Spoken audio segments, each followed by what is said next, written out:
സ്വാഗതം. പ്രധാന വാർത്തകൾ. ദുബായ് മെട്രോയിൽ 1 മണിക്കൂറോളം സർവീസ് തടസ്സപ്പെട്ടു.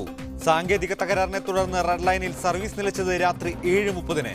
തകരാർ പരിഹരിച്ചതായി അധികൃതർ. ദുബായിൽ തൊഴിലെടുക്കുന്നവർക്കുള്ള ആരോഗ്യ ഇൻഷുറൻസ് പദ്ധതിയുടെ ആദ്യഘട്ടം വെള്ളിയാഴ്ച മുതൽ പ്രാബല്യത്തിൽ. ആദ്യഘട്ടത്തിൽ ഇൻഷുറൻസ് പരിരക്ഷ ഉറപ്പാക്കുന്നത് 1000-ലധികം തൊഴിലാളികളുള്ള കമ്പനികളിൽ. ഇൻഷുറൻസ് താമസ വിസയുമായി ഉടൻ ബന്ധിപ്പിക്കുമെന്നും അധികൃതർ. സൗദി സോളാർ രംഗത്തേക്കും ചൂടുറപ്പിക്കുന്നു. എണ്ണ വിലയിടിവിനെ തുടർന്നുള്ള തിരിച്ചടി നേരിടുക ലക്ഷ്യം. 2032-ഓടെ $10,000 കോടി വരുമാനം ലക്ഷ്യം. കുറ്റാന്വേഷണത്തിലും കോടതി വിചാരണയിലും പരസ്പരം സഹകരിക്കാൻ ഇന്ത്യയും ഒമാനും തമ്മിൽ കരാർ. ആഭ്യന്തരമന്ത്രി രാജ്നാഥ് സിംഗും ഒമാൻ വാണിജ്യമന്ത്രി ഡോക്ടർ അലി ബിൻ മൻസൂദ് അൽ സുനൈദിയും ദില്ലിയിലെ ആഭ്യന്തര മന്ത്രാലയ ആസ്ഥാനത്ത് കരാർ ഒപ്പിട്ടു. വിശദമായ വാർത്തകളിലേക്ക്. ദുബായ് മെട്രോയുടെ റെഡ് ലൈനിൽ ഇന്ന് രാത്രി 1 മണിക്കൂറോളം സർവീസ് തടസ്സപ്പെട്ടു. രാത്രി 7:30-ഓടെയാണ് സാങ്കേതിക തകരാറിനെ തുടർന്ന് മെട്രോ സർവീസ് നിലച്ചത്. ദുബായ് മെട്രോയുടെ റെഡ് ലൈനിൽ ഇന്ന് രാത്രി 1 മണിക്കൂറോളമാണ് സർവീസ് തടസ്സപ്പെട്ടത്. ബിസിനസ് ബേക്കും നഖീലിനുമിടയിലാണ് രാത്രി 7:30-ഓടെ സർവീസ് നിലച്ചത്. ഇതിനെ തുടർന്ന് മെട്രോ സ്റ്റേഷനുകളിൽ വൻ തിരക്ക് അനുഭവപ്പെട്ടു. സാങ്കേതിക തകരാറാണ് സർവീസ് നിലയ്ക്കാൻ കാരണമെന്ന് RTA ട്വിറ്ററിലൂടെ അറിയിച്ചു. 8:30-ഓടെ തകരാർ പരിഹരിച്ച് സർവീസ് പുനരാരംഭിക്കുകയായിരുന്നു. 7:30-ഓടെ സ്റ്റേഷനുകളിലെത്തിയ യാത്രക്കാർ ട്രെയിനിൽ കയറിയെങ്കിലും വളരെ നേരം കഴിഞ്ഞിട്ടും പുറപ്പെട്ടില്ല. പിന്നീട് യാത്രക്കാരോട് ട്രെയിനിൽ നിന്ന് ഇറങ്ങാൻ അധികൃതർ ആവശ്യപ്പെട്ടു. ഇതിനകം സ്റ്റേഷനുകളിൽ നീണ്ട ക്യൂ പ്രത്യക്ഷപ്പെട്ടിരുന്നു. മെട്രോ തകരാറിലാണെന്ന് അധികൃതർ അറിയിച്ചതോടെയാണ് യാത്രക്കാർ ബദൽ മാർഗങ്ങൾ തേടി സ്റ്റേഷനിൽ നിന്ന് പുറത്തിറങ്ങിയത്. ഇവരുടെ യാത്രക്കായി ബസ്സും ടാക്സികളും ഒരുക്കിയതായി RTA അധികൃതർ അറിയിച്ചു. സ്റ്റേഷന് പുറത്തിറങ്ങിയവർക്ക് വളരെ നേരം കാത്തുനിന്ന ശേഷമാണ് ടാക്സികൾ ലഭിച്ചത്. Media 1 Dubai. ദുബായിൽ ജോലി ചെയ്യുന്നവർക്ക് ആരോഗ്യ ഇൻഷുറൻസ് പരിരക്ഷ ഉറപ്പുവരുത്തണമെന്ന ദുബായ് സർക്കാരിന്റെ ഉത്തരവിന്റെ ആദ്യഘട്ടം വെള്ളിയാഴ്ച നിലവിൽ വരും. 1000-ലധികം തൊഴിലാളികളുമുള്ള കമ്പനികളെയാണ് ആദ്യഘട്ടത്തിൽ നിയമം നടപ്പിലാക്കുന്നത്. വൈകാതെ തന്നെ ഇൻഷുറൻസ് താമസ വിസയുമായി ബന്ധിപ്പിക്കുമെന്നും അധികൃതർ അറിയിച്ചു. 2016-ഓടെ ദുബായിൽ ജോലി ചെയ്യുന്ന എല്ലാവർക്കും 3 ഘട്ടങ്ങളിലായി ആരോഗ്യ ഇൻഷുറൻസ് പരിരക്ഷ ഉറപ്പാക്കണമെന്ന ഉദ്ദേശത്തോടെയാണ് സർക്കാർ നിർബന്ധിത ആരോഗ്യ ഇൻഷുറൻസിന് ഉത്തരവിട്ടത്. ആദ്യഘട്ടത്തിൽ 1000-1000-ലധികം തൊഴിലാളികളുള്ള കമ്പനികൾ ഈ ഒക്ടോബറോടെ ഉത്തരവ് നടപ്പിലാക്കണം. രണ്ടാം ഘട്ടത്തിൽ 100 മുതൽ 999 തൊഴിലാളികൾ വരെ ജോലി ചെയ്യുന്ന കമ്പനികൾ 2015 ജൂലൈ മാസത്തോടെ എല്ലാവർക്കും ആരോഗ്യ ഇൻഷുറൻസ് ഉറപ്പുവരുത്തണം. 100-ന് താഴെ തൊഴിലാളികളുള്ള കമ്പനികളാണ് മൂന്നാം ഘട്ടത്തിൽ ഉത്തരവ് പ്രകാരം നിർബന്ധമായും ഇൻഷുറൻസ് നൽകേണ്ടത്. 2016 ജൂണോടെ മൂന്നാം ഘട്ടം അവസാനിക്കുമ്പോൾ ദുബായിൽ ജോലി ചെയ്യുന്ന എല്ലാവർക്കും അടിസ്ഥാന ആരോഗ്യ ഇൻഷുറൻസ് ലഭ്യമാവും. ഒക്ടോബർ 31-ഓടെ ആദ്യഘട്ടത്തിൽ 300 കമ്പനികളിലെ 7 ലക്ഷം തൊഴിലാളികൾക്ക് ആരോഗ്യ ഇൻഷുറൻസ് പരിരക്ഷ ലഭിക്കുമെന്ന് Dubai health authority director general Essa Al Maidoor പറഞ്ഞു. നിയമം നടപ്പിലാക്കാത്ത കമ്പനികൾ കനത്ത പിഴയും നഷ്ടപരിഹാരവും നൽകേണ്ടി വരുമെന്നും അതോറിറ്റി അധികൃതർ മുന്നറിയിപ്പ് നൽകി. മാത്രവുമല്ല, ഹെൽത്ത് ഇൻഷുറൻസ് താമസ വിസയുമായി ബന്ധിപ്പിക്കാനുള്ള നീക്കം നടക്കുന്നതായും അൽ മെയ്ദൂർ വ്യക്തമാക്കി. താമസ വിസയുമായി ബന്ധിപ്പിക്കുന്നതോടെ ആരോഗ്യ ഇൻഷുറൻസ് ഇല്ലാത്ത വിസകൾ പുതുക്കി നൽകുകയില്ല. 2016-ഓടെ ദുബായിലെ എല്ലാവർക്കും ആരോഗ്യ പരിരക്ഷ ഉറപ്പുവരുത്തുന്നത് സർക്കാരിന്റെ ഭരണപ്രാപ്തിയുടെ ഭാഗമാണെന്നാണ് വിലയിരുത്തൽ. Haris Arikkulam, media 1 Dubai. Saudi Arabia സൗരോർജ്ജ മേഖലയിലും ചൂടുറപ്പിക്കുന്നു. 2032-ഓടെ സൗരോർജ്ജ മേഖലയിൽ നിന്ന് $10,000 കോടി വരുമാനമാണ് സൗദി ലക്ഷ്യമിടുന്നത്. ഇത് മുൻനിർത്തി ആഗോള നിക്ഷേപകരെ പങ്കെടുപ്പിച്ച് സൗദിയിൽ 2 ദിവസത്തെ സൗരോർജ്ജ കോൺഫറൻസ് സംഘടിപ്പിച്ചു. സൗരോർജ്ജത്തിന് ആഗോളതലത്തിൽ ലഭിക്കുന്ന സ്വീകാര്യത മുതലെടുക്കാനാണ് സൗദി അറേബ്യയുടെ ശ്രമം. എണ്ണ ഉൽപാദനത്തിൽ നിന്നുള്ള വരുമാനം കുറയുന്നതും പുതിയ മേച്ചിൽപ്പുറങ്ങൾ തേടാൻ സൗദിയെ നിർബന്ധിതരാക്കുന്നു. ഈ പശ്ചാത്തലത്തിലാണ് സൗരോർജ്ജത്തിന്റെ സാധ്യതകൾ തേടി 2 ദിവസത്തെ സൗരോർജ്ജ കോൺഫറൻസ് സംഘടിപ്പിച്ചത്. സൗരോർജ്ജത്തിൽ ഊന്നിയുള്ള കാലമാണ് വരാനിരിക്കുന്നതെന്നും സൗരോർജ്ജത്തെ അവഗണിക്കാനാവില്ലെന്നും കോൺഫറൻസിൽ പങ്കെടുത്തവർ പറയുന്നു.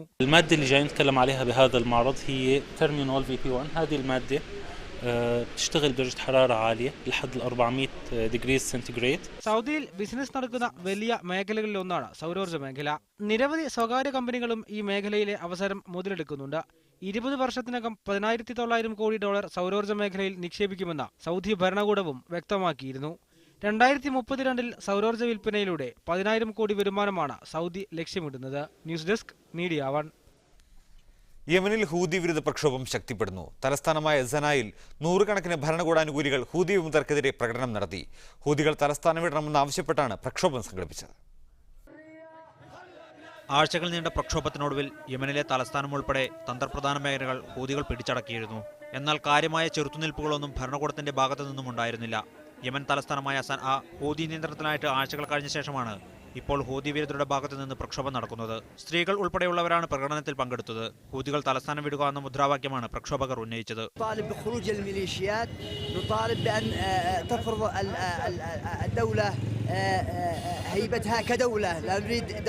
ചെങ്കടലിൽ കൂടിയുള്ള ചരക്ക് കപ്പൽ ഗതാഗതത്തെ യമനിലെ പ്രക്ഷോഭം ബാധിക്കുമോ എന്ന് അമേരിക്കയെയും സൗദി ഉൾപ്പെട്ട ഗൾഫ് രാഷ്ട്രങ്ങളെയും ആശങ്കയിലാഴ്ത്തിയിട്ടുണ്ട്. News desk media 1. 2022 ഫിഫ ലോകകപ്പിന് മുന്നോടിയായി ഖത്തറിലെ അടിസ്ഥാന സൗകര്യങ്ങൾ വികസിപ്പിക്കുന്നത് ചർച്ച ചെയ്യാൻ ചേർന്ന സമ്മേളനം സമാപിച്ചു. ഖത്തറിന്റെ മുഖച്ഛായ തന്നെ മാറ്റുന്ന രീതിയിൽ വികസന പദ്ധതികൾ നടപ്പാക്കാൻ സമ്മേളനത്തിൽ തീരുമാനമായി. 2022 ഫിഫ ഫുട്ബോൾ ലോകകപ്പ് ഖത്തറിൽ നടത്തുന്നതിന് ശക്തമായ എതിർപ്പുകൾ നിലനിൽക്കുന്നതിനിടെയാണ് ഖത്തറിന്റെ മുഖച്ഛായ മാറ്റുന്നതിനുള്ള സമ്മേളനം തലസ്ഥാനമായ ദോഹയിൽ നടത്തിയത്. തിങ്കളാഴ്ച ആരംഭിച്ച സമ്മേളനത്തിൽ രാജ്യത്തിന്റെ വിവിധ ഭാഗങ്ങളിൽ നിന്നുള്ള പ്രമുഖർ പങ്കെടുത്തു.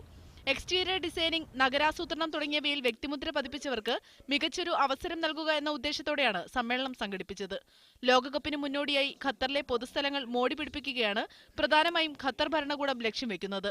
There's a big focus from the Qatari government and the Ministry of Municipality and Urban Planning on beautification and generally enhancing public spaces within Qatar. 2022 April മാസത്തിലാണ് ഖത്തറിൽ ലോകകപ്പ് നടത്താൻ ഉദ്ദേശിക്കുന്നത്. വെള്ളത്തിന്റെ ലഭ്യതക്കുറവും ചൂട് കാലാവസ്ഥയും ഗ്രൗണ്ടിൽ ചെടികൾ നട്ടുപിടിപ്പിക്കുന്നതിന് വെല്ലുവിളിയാകും. ഖത്തറിന്റെ കാലാവസ്ഥയിൽ ഇത്തരമൊരു അന്താരാഷ്ട്ര മത്സരം നടത്തുന്നത് എങ്ങനെയാണെന്ന സംശയം രാജ്യത്തെ തന്നെ നിരൂപകരും ഉയർത്തിയിട്ടുണ്ട്. ഇതിനായി ഗ്രൗണ്ട് അടക്കം ശീതീകരിക്കാനുള്ള സാങ്കേതികവിദ്യ രൂപപ്പെടുത്തിയിട്ടുണ്ടെന്ന് സർക്കാർ വ്യക്തമാക്കി. News desk media 1. ഖത്തർ അമീർ Sheikh Tamim bin Hamad Al ഥാനി Elizabeth രാജ്ഞിയുമായി കൂടിക്കാഴ്ച നടത്തി. ബ്രിട്ടനിൽ 3 ദിവസത്തെ സന്ദർശനത്തിനെത്തിയതായിരുന്നു ഖത്തർ അമീറായി ചുമതലയേറ്റ ശേഷം ആദ്യമായാണ് ഷെയ്ഖ് തമീം ബ്രിട്ടൻ സന്ദർശിക്കുന്നത്. ലണ്ടനിലെ ഏറ്റവും ഉയരം കൂടിയ കെട്ടിടമായ ഷെഡ് ഉൾപ്പെടെ നിരവധി ബ്രിട്ടീഷ് സ്ഥാപനങ്ങളിൽ ഖത്തറി രാജകുടുംബത്തിന് നിക്ഷേപങ്ങളുണ്ട്. നാളെ ബ്രിട്ടീഷ് പ്രധാനമന്ത്രി ഡേവിഡ് കാമറൂണുമായി ഷെയ്ഖ് തമീം കൂടിക്കാഴ്ച നടത്തും.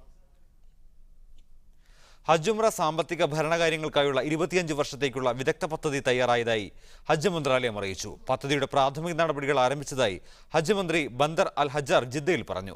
പ്രമുഖ കൺസൾട്ടന്റ് സ്ഥാപനമാണ് കരട് രേഖ തയ്യാറാക്കിയത്. 25 വർഷത്തേക്കുള്ള സ്ട്രാറ്റജിക് പദ്ധതി ഹജ്ജ് ഉംറ തീർത്ഥാടകർക്ക് ഏറെ ഗുണം ചെയ്യുമെന്നും തീർത്ഥാടകർക്കുള്ള സേവനം കുറ്റമറ്റതാക്കാൻ കഴിയുമെന്നും ഹജ്ജ് മന്ത്രാലയം വിശദീകരിച്ചു. നിലവിലെ ഹജ്ജ് സാമ്പത്തിക ഭരണകാര്യങ്ങൾക്കായുള്ള വിദഗ്ധ പദ്ധതി മന്ത്രാലയം നടപ്പാക്കാൻ പോകുന്ന 25 വർഷ സമ്പൂർണ്ണ പദ്ധതിയുടെ ഭാഗം മാത്രമാണ്. തീർത്ഥാടകർക്ക് അത്യാധുനിക സൗകര്യങ്ങൾ ഒരുക്കുക എന്ന ലക്ഷ്യത്തോടെ സൗദി ഭരണാധികാരി അബ്ദുള്ള രാജാവ് നിർദ്ദേശിച്ചതാണ് പദ്ധതി.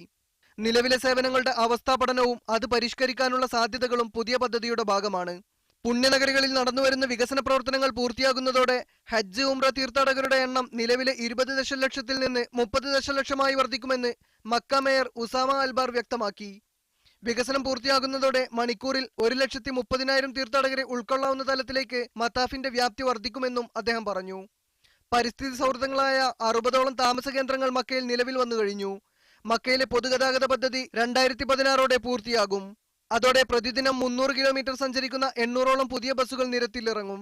Solar energy, green village, diplomatic enclave അടങ്ങിയ മക്ക ഗേറ്റ്, അത്യാധുനിക സർക്കാർ ഓഫീസുകൾ തുടങ്ങിയ പദ്ധതികളും മക്കയിൽ നടപ്പാക്കുമെന്നും അദ്ദേഹം പറഞ്ഞു. മക്ക മെട്രോ റെയിൽവേക്ക് 183 കിലോമീറ്റർ ഉൾക്കൊള്ളുന്ന 3 മുഖ്യപാതകളും 88 സ്റ്റേഷനുകളും ഉണ്ടാകുമെന്നും മക്ക മേയർ പറഞ്ഞു. മക്കയിൽ ഗതാഗതക്കുരുക്ക് തീർത്തും ഒഴിവാകുമെന്നും മക്ക നഗരം പരിസ്ഥിതി മലിനീകരണ മുക്തമായിരിക്കുമെന്നും അദ്ദേഹം വ്യക്തമാക്കി. Moosakutty Vettikkattiri, media 1, Jeddah. കുറ്റാന്വേഷണത്തിലും കോടതി വിചാരണയിലും പരസ്പരം സഹകരിക്കാൻ ഇന്ത്യയും ഒമാനും തമ്മിൽ കരാർ ഒപ്പിട്ടു. ആഭ്യന്തരമന്ത്രി രാജ്നാഥ് സിംഗും ഒമാൻ വാണിജ്യമന്ത്രി doctor Ali bin Masood Al സുനൈദിയും ന്യൂഡൽഹിയിലെ ആഭ്യന്തര മന്ത്രാലയ ആസ്ഥാനത്താണ് കരാർ ഒപ്പിട്ടത്. ഭീകരപ്രവർത്തനം ഉൾപ്പെടെയുള്ള കുറ്റകൃത്യങ്ങളുടെ അന്വേഷണത്തിലും വിചാരണയിലും പരസ്പരം സഹകരിക്കുന്നതിനുള്ള ജുഡീഷ്യൽ ആൻഡ് ലീഗൽ കോർപ്പറേഷൻ കരാറിലാണ് ഇന്ത്യയും ഒമാനും ഒപ്പുവെച്ചത്. കരാറിന്റെ അടിസ്ഥാനത്തിൽ കുറ്റവാളികളെ പിന്തുടർന്ന് പിടികൂടാനും കുറ്റകൃത്യങ്ങൾ തടയാനും ഇരു രാജ്യങ്ങളും കൈകോർത്ത് പ്രവർത്തിക്കും. ഇതിനു പുറമെ തൊണ്ടിമുതലുകൾ കണ്ടെത്താനും കുറ്റകൃത്യങ്ങൾ ഉപയോഗിച്ച ആയുധങ്ങൾ, തെളിവുകൾ എന്നിവ പരസ്പരം കൈമാറുമെന്നും കരാർ ഉറപ്പു നൽകുന്നു. നികുതി വെട്ടിപ്പ്, കസ്റ്റംസ് നിയമലംഘനം, സാമ്പത്തിക തിരിമറി എന്നീ കേസുകളിലും തെളിവും വിവരങ്ങളും രേഖകളും പരസ്പരം കൈമാറും.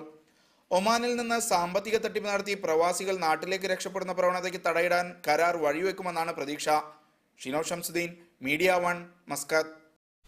ഇപ്പോൾ അഡ്വക്കേറ്റ് എം കെ പ്രസാദ് മസ്കറ്റിൽ നിന്നും നമ്മോടൊപ്പം ടെലിഫോണിൽ ചേരുന്നു.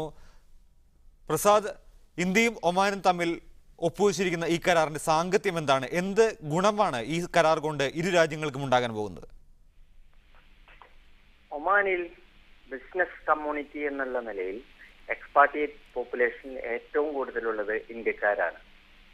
ഒരു രാജ്യത്തിന്റെ എക്സ്പാട്രിയേറ്റ് ബിസിനസ് ഫീൽഡിൽ ഏറ്റവും കൂടുതൽ ഇൻവെസ്റ്റ് ചെയ്തിട്ടുള്ളതും ഏറ്റവും കൂടുതൽ കമ്പനികൾ തുടങ്ങിയിട്ടുള്ളതും ഏറ്റവും നന്നായി വികസനത്തിൽ പാർട്ടായിട്ടുള്ളതും ഇന്ത്യക്കാരാണ്. ഈയിടെ ഒരു ലാസ്റ്റ് 8-10 കേസിൽ ഒരുപാട് സാമ്പത്തിക തട്ടിപ്പുകൾ നടത്തുകയും ഒരുപാട് ചെക്കുകൾ കൊടുക്കുക, ചീറ്റ് ചെയ്യുക, നാഷണൽസുമായി യോജിച്ചിട്ട് ഫോം ചെയ്തിട്ടുള്ള കമ്പനികളുടെ സിഗ്നേറ്ററി അവകാശം നേടിയെടുത്തതിന് ശേഷം ഗുരുതരമായ സാമ്പത്തിക തട്ടിപ്പുകൾ നടത്തുകയും ഇന്ത്യയിലേക്ക് തിരിച്ചു മുങ്ങുകയും ചെയ്യുന്ന ഒരു പ്രവണത ധാരാളം കണ്ടുവരുന്നുണ്ട്. അതുകൊണ്ട് തന്നെ ആ പരസ്പര വിശ്വാസം നഷ്ടപ്പെട്ടുകൊണ്ടിരിക്കുന്നു. ഇന്ത്യക്കാർക്ക് വന്ന് ഈസിയായി ഒരു LLC കമ്പനി, അതായത് ഓണർഷിപ്പ് ഉള്ള കമ്പനി തുടങ്ങാൻ വളരെയധികം ബുദ്ധിമുട്ടുകൾ വന്നു തുടങ്ങിയിരിക്കുന്നു. ആ വിശ്വാസം രാജ്യങ്ങൾ തമ്മിലുള്ള ഈ കാര്യങ്ങളിൽ പോലും അകൽച്ച വന്നു തുടങ്ങിയ സാഹചര്യത്തിൽ ഇത്തരമുള്ളൊരു നടപടിയെ പൂർണ്ണാർത്ഥത്തിൽ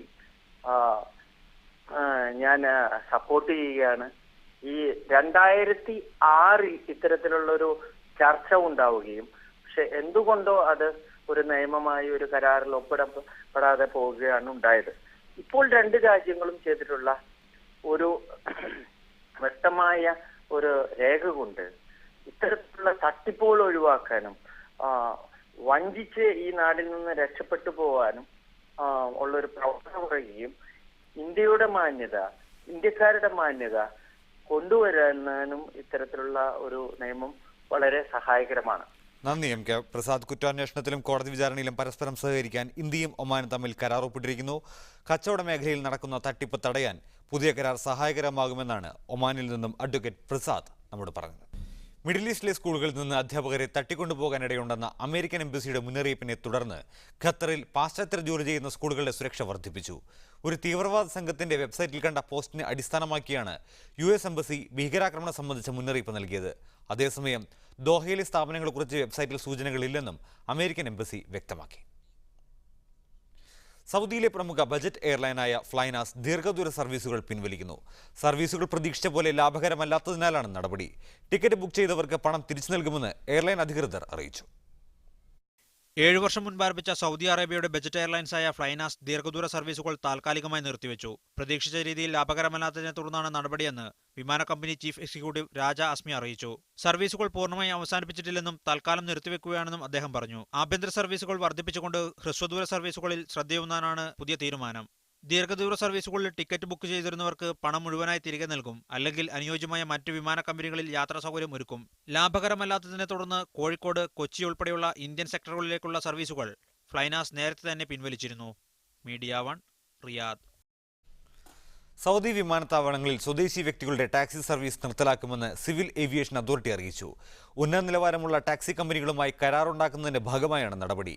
ഇതോടെ 2000 സ്വദേശികൾക്ക് തൊഴിൽ നഷ്ടമാകും.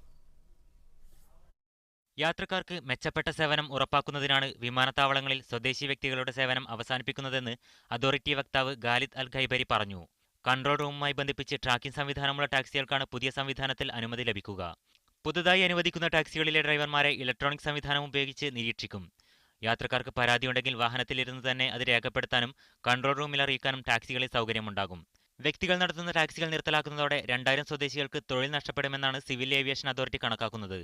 എന്നാൽ സ്വദേശിവൽക്കരണ മാനദണ്ഡം പുതിയ കമ്പനികളിൽ നടപ്പാക്കുമെന്നതിനാൽ തൊഴിൽ നഷ്ടം മറ്റൊരു സംവിധാനത്തിലൂടെ പരിഹരിക്കാനാകുമെന്നും അതോറിറ്റി വക്താവ് വിശദീകരിച്ചു. Media 1, Riyadh. നിലോഫർ ചുഴലിക്കാറ്റ് ഒമാൻ തീരത്ത് നിന്ന് പാകിസ്ഥാൻ തീരത്തേക്ക് അകന്നു തുടങ്ങിയതായി ഒമാൻ കാലാവസ്ഥാ നിരീക്ഷണ കേന്ദ്രം അറിയിച്ചു. എങ്കിലും ഒമാനിൽ കടൽ പ്രക്ഷുബ്ധമാകാൻ സാധ്യതയുള്ളതിനാൽ തീരത്ത് നിന്ന് വിട്ടുനിൽക്കണം. അടുത്ത 24 മണിക്കൂർ നേരത്തേക്ക് മത്സ്യബന്ധനത്തിന് ഇറങ്ങാൻ പാടില്ല. മസീറ ദ്വീപിലും തെക്കൻ ഷർഖിയ ഗവർണറേറ്റിലും മഴ പെയ്തൊഴിച്ചാൽ ഒമാനിൽ ഇതുവരെ കാലാവസ്ഥാ വ്യതിയാനമൊന്നും സംഭവിച്ചിട്ടില്ല. ഈ പ്രദേശങ്ങളിൽ നാളെയും കാറ്റും മഴയും തുടരാനാണ് സാധ്യത. ഖുറിയാത്താനിൽ മലവെള്ളപ്പാച്ചിലിൽ മുറിച്ചു